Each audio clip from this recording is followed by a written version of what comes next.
Welcome back to VW Farm, Micro Farm, Big Dreams. Let's get back to part 2 on the motor teardown. Remove the alternator. We're going to remove the fan and the crank pulley. And we're going to pull the camshaft out so we can get to the crankshaft as well. We're going to redo this when we go to put it back together. I'm going to fabricate a new bracket for the alternator. This was just kind of a quick get it going kind of deal. So we're going to redo that.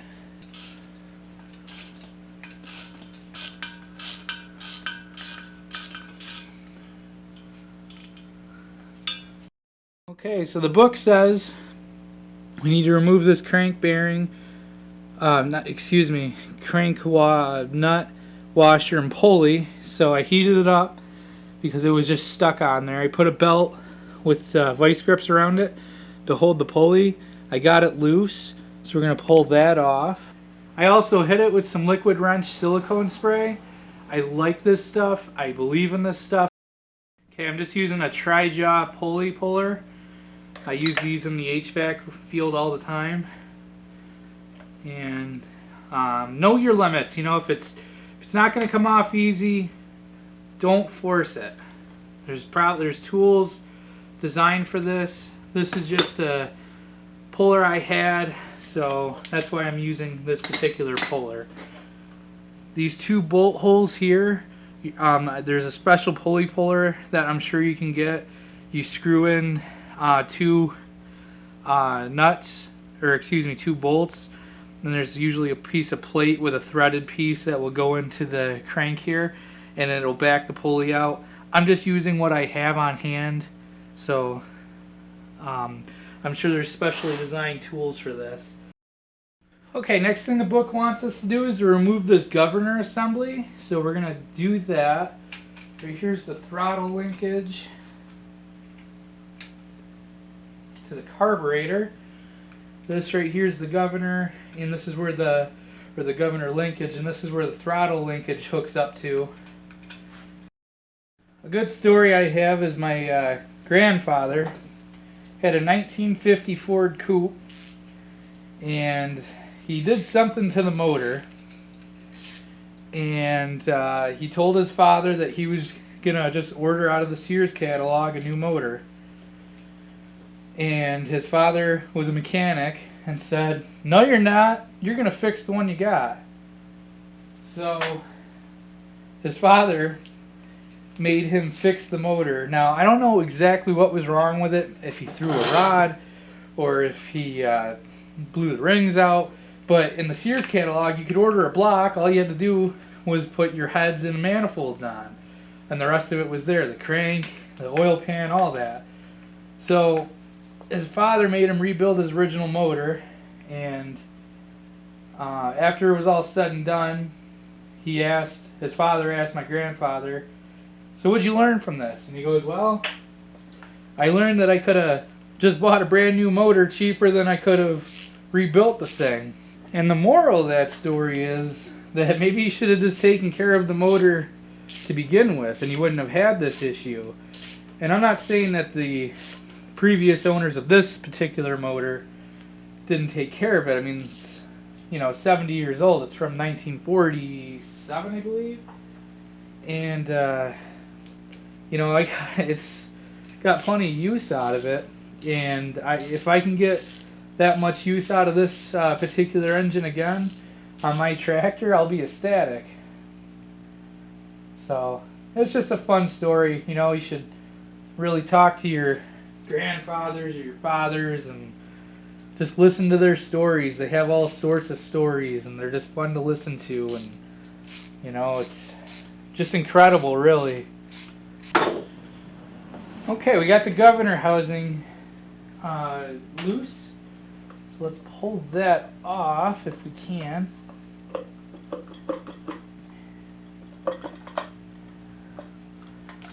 Here it comes. Alright, so here is our governor stop or governor arm, and here are the governor weights. Now I'm not 100% sure how the governor works, I just know that centrifugal force will fling the weights out. It'll push on the arm and keep a steady throttle. That's the basics of it. Here's our crankshaft here, and here's our camshaft.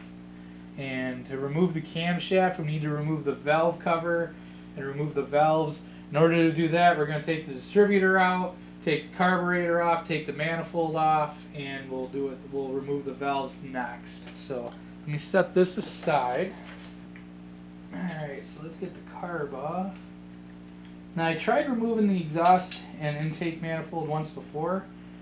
One of the bolts is rusted on, so we'll have to get the torches out and see if we can loosen that up. If not, we're going to have to cut the manifold, which I don't want to do, and buy a new one, which I don't want to do. But we'll cross that bridge when we get to it. It's amazing how a little bit of heat and a little bit of this liquid wrench silicone spray will save you $100 on buying a new manifold. I always joke, I was telling a couple pulling tractor buddies of mine about that stuff, and I always tell them that there's little tiny fairies, little rust fairies in there that just break the rust apart. When I go to put this back on, I'm going to put some Never Sees on these threads in case I ever have to take it back off. Hopefully that'll help it from rusting. I hope I never have to rip back into this, but you never know. It's always good to stay busy during the winter too. Have a good winter project like this guy. I love winter projects. Love them and hate them. It's a love-hate relationship. Boy, am I grateful that came off, because that just saved me $100, like I said. As long as the manifold's in good shape. And then behind this panel here is our valve covers. Our valves. We're gonna take the valve cover off and then remove all the valves. That way we can get the crankshaft out. There's our valve cover gasket, breather tube. Inside here is our valves. I'll get a light so you can see. Inside here's our valves. We have exhaust intake, exhaust intake, exhaust intake, exhaust intake. So we need to remove these. We're going to take a valve spring compressor, compress the springs, and remove the bottom cap. I'm not 100% sure what it's called. Remove that. It'll remove the tension off the spring and the valve should slide out. So let's do that. Alright, I have the valves removed. Here are the tappets, or what pushes the valves up. So those are up out of the way. I just removed the governor and the governor gear. So I believe we just pulled that flange off and the camshaft should pull out of it.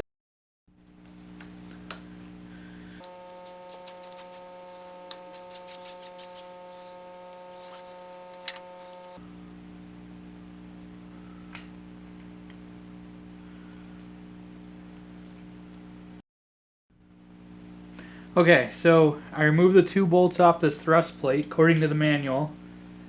Take that off, and now the camshaft, there it goes, should come out now. And we don't want to drag it on the inside of the motor. So I'm going to lift up on it inside and slowly remove it.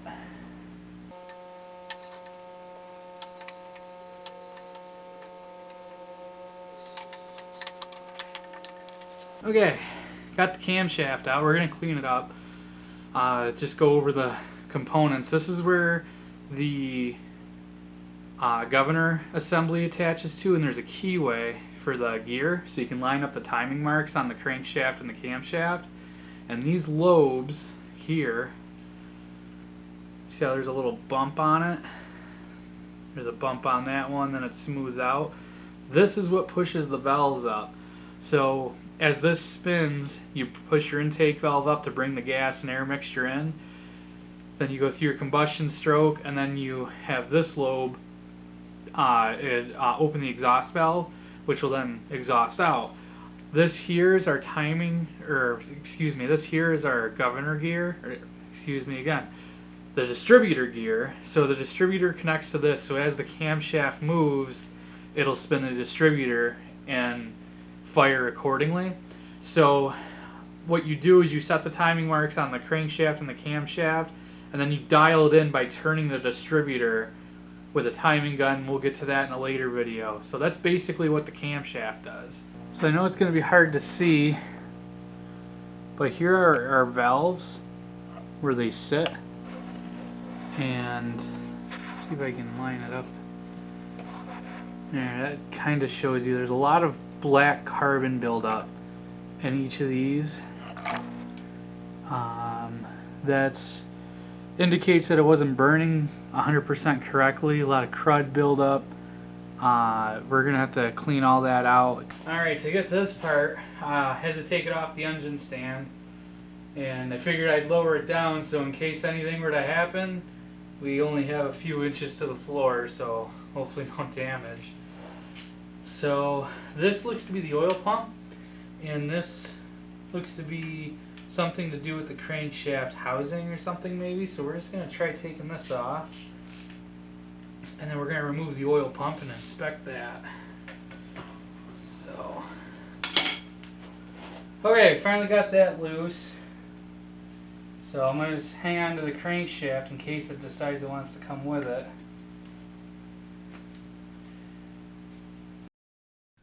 Okay, after much struggling, got the crankshaft out. Here's one main bearing. That's a piston bearing, or journal. That's where the main bearing sits. Piston, main journal.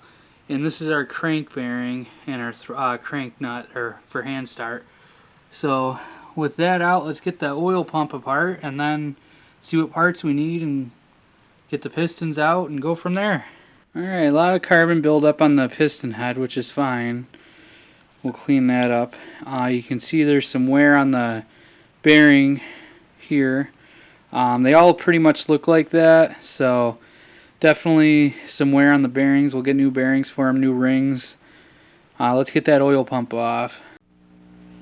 So this is the oil pump housing, I believe. Just removing that, check out the oil pump, and figure we got this far. Funny story, Leo was looking for the bags I stole for labeling where all the bolts go and putting the valves in and everything. The other day she asked me, hey, thought we just bought a bunch of Glad bags, and I was like, oh yeah, they're out in the garage. And she just glares at me. She's like, what are they doing out there? I was like, well, I've been kind of using them. So I ran out to the store and I bought more for the kitchen so you could put food away and stuff. And she just she thought it was pretty funny that I just kind of took them. But I thought it was a funny story. Okay, so we're going to remove this. Now this is where the other side of the crankshaft comes out, or excuse me, camshaft, and it hooks into that notch, which then spins our oil pump. So I guess this is the oil pump. I'm looking inside here and I see some gears, probably where the oil goes, and so this plate comes off here. Lift it up carefully. Yep, there it is. There's the back side of the plate, and this is the oil pump, it looks like. It's amazing. It's just two little cogs in there that just build pressure for the oil. Really nothing to it. Little bit of sludge, a little bit of nasty oil in there. We're gonna get that cleaned up real nice. Remove that side too. A little bit of dirt buildup. I don't see any shavings or anything like that, which is good, but as you can see, it's little discolored oil. Nothing too major, nothing we can't handle. Oil pump gears all have their teeth. They look pretty good, so that is pretty good news. Well, so the cylinder walls are a little bit oily. I'm not sure how well the camera's going to pick it up, but they're not all that scored so far. There's slight scratching, but nothing bad. This one though, This main one, the one that had our low compression, I see some deeper scores. So we might get a hone or something to address that. Camera's not going to pick it up, but I can visually see them. After my friend comes over and inspects it with me, we'll see what he says. But please subscribe to this channel. This is it for the teardown. We're going to get some parts on order. I'm going to have my friend take a look at it. Subscribe to this channel. Like this channel, like this video, share it with all your friends, please. Helps me out a lot. And we'll catch you on the next project. See you soon.